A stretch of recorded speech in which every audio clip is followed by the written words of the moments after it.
Sound check, 1, 2. This is the 217 Recovery Podcast with Corey Winfield. June 30th, 2020. This is the 217 Recovery Podcast. My name is Corey Winfield. Thanks for listening. I'm in the studio once again in the nice, comfortable studio chair with a blanket. 100 degrees out in Traverse City.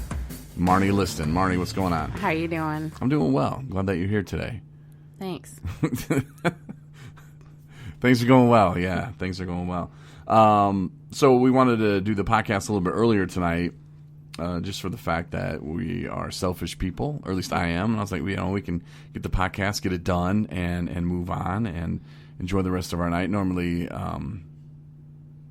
we do it later, so now we're doing it early and giving people another chance or earlier chance to listen. I don't know if people listen in the shower, on their way to work, just chilling in their bed. I know some people work third shift and they like to listen to the podcast then. And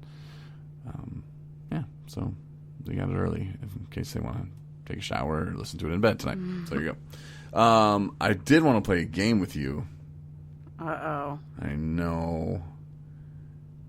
It's going to be a crazy game. Oh, man. But until then, let's talk about your blog that you did today. Oh, wonderful. Okay, yeah, I posted it finally. That's not what I want to talk. I want to talk about what you wrote. Well, I know, but I want to talk about the process.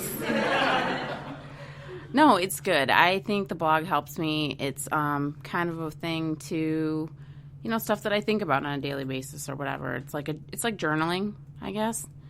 And this particular blog I wrote about our outing with your family, with your sister and her family, her husband and your nephews, and how it was wonderful. And we had a great time. We went to, Higgins Lake? Yeah. Yeah, Higgins Lake. It was beautiful. It was busy, it was booming. Summertime is here, and there was families, there was, get-togethers, parties. It was off of a camping site, so obviously these people are on vacation. And it kind of touched on just how I don't want to say got through it. That sounds like it was work, but just kind of how my brain worked through it with, being sober. And I liked what you had to say. I read your blog. I thought, man, that's a good blog. That's how they should be written. The one I wrote yesterday, I don't know, Anna said it was good, and Jay told me it was good, but I think they're just saying that to make me feel better. But it was honest, but like mine was short, and I'm like, I don't normally blog, so it's something that's I'm not familiar with, and I don't think, you're not like a blogger either, but the way you wrote that, it was really good, and you went through the emotions, and I could go, yep, and how, you said you used to, everything that you did, you drank, everything. If you were going to the beach or something, you drank, and it made me think of that Post Malone song. I don't know the name of it, but he's talking about all the things that he went and did, and he wasn't really there because, he was drinking or drugging, and same thing that you said, you were like, did I really enjoy all those things that I went and did? And we kind of had a discussion about that too, and just like the picture I posted on my Facebook today from 17 years ago, I couldn't believe it, but Theory of a Dead Man, they came to Benton Harbor and played the show when I was working at WYRX, and they played like this concert outside, and, I told you, look in the picture, I was like, the only reason why I'm wearing pants is because I could put half pints in the cargo pockets, and it was hot as hell that day, but I wore pants just so I could have alcohol there.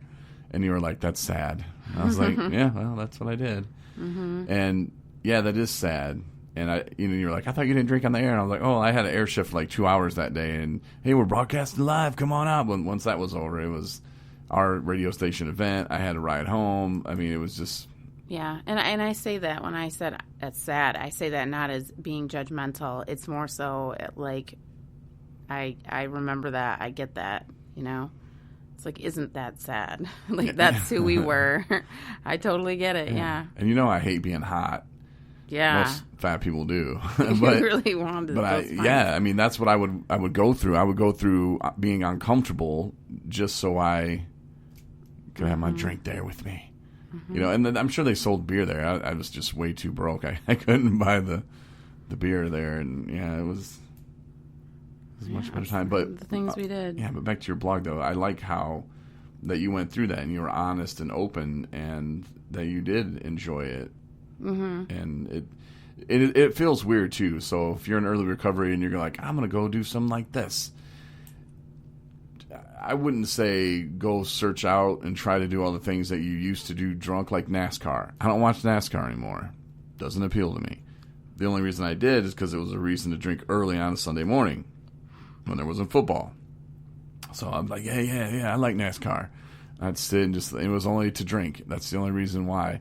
So now that I don't drink, I'm not going to sit there and watch NASCAR. You said the same thing about golf.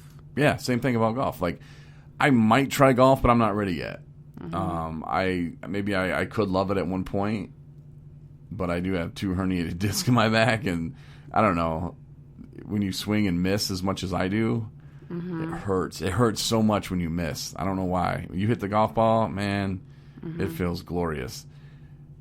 Yeah. When you shank it or you just straight up miss, it hurts like hell. I don't know why, but it does. So, and that's something that, I would jump in the golf cart and we would just go drink beer, and it was another reason to drink. And I mean, sometimes I would just give up after like the 3rd or 4th hole and be like, I'm good, I'm just riding along now, just drinking, not feeling it today, guys. So going golfing now, it's kind of like Well, and I would say too is that no matter what, like I had said in there, that it felt like a first experience, which it kind of is, and so there were some mixed emotions there, through the day, because, you're looking at people that are partying and stuff. And I can't say that I was jealous of it. It was more just like almost like flashback sort of situations. Like I remember that, being like that and whatever. And part of it was, a lot of it I would say was like just totally grateful. The other part was just, it wasn't jealousy. It was more just disbelief, like that's just not me anymore. And I'm good with it. I'm okay. So, but it wasn't it wasn't to the point where, I was wishful that I was not, I was not where I was, and I wasn't, and I wasn't present and sober and being able to enjoy it like I was, and that I would rather have been, partying on a boat and acting silly and being loud. So there was a lot of, it was an experience, and that's kind of why I want to talk about it. And some people who read it maybe can see where I'm coming from, because you notice everything, and more so the good stuff is what I was trying to focus on. So, but yeah. I mean, I never been, well, I was around my nephews once when I was drunk, and that was when my sister was taking me to the hospital, and I was puking in the front seat, and the kids were in the back seat, and Uncle Corey, what's wrong? But yeah, I've never really been around them drunk, and I'm glad. Of course, my sister would never allow that anyway, but it's nice to like pay attention to them and hear what they're saying and not be hungover or thinking about, when we leave here, I got to make sure we get the store, get that beer, get that that liquor in before they stop selling it, or whatever I might be thinking. Like it would be thinking about alcohol before in the past. It would be like, okay, when can I leave and when can I get the alcohol? And it's not like that now. It's like, when can I leave and go home and go to bed because I'm old. Actually, we had to do a podcast, I think, that day. So I was like, well, we got to get home. And yeah, the mental energy on planning that kind of stuff was just way overwhelmingly exhausting. And speaking of mental energy, I hope you have some, because we're going to play a game. Oh, no. No, it's a fun game. It's called Where They E Is. You ever heard of this game before? No. Okay, good, because I just made it up. Where They E is a game that I thought of yesterday when I was looking at some of the stats that Spreaker will give us. We'll say, hey, here's the location that people live and where they listen. And sometimes I just check it out because I think it's cool. We don't have like all the stats. Like iHeart Radio doesn't give us stats that people listen, and Pandora, what's up? They don't give us stats. Spotify doesn't give us stats. Like, you have to go get those stats from them, and I'm just too lazy for all that. But so what he is from the current month of June, from June 1st to today. Mm-hmm. We have the top 10 countries. We'll start with countries where people listen. Where there's 217 recovery ambassadors everywhere. Why are you looking at me like there's 10 countries that listen? Yeah, there's 10 countries. Okay. Number 1.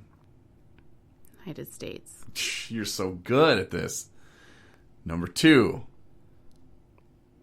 Canada. Oh, babe.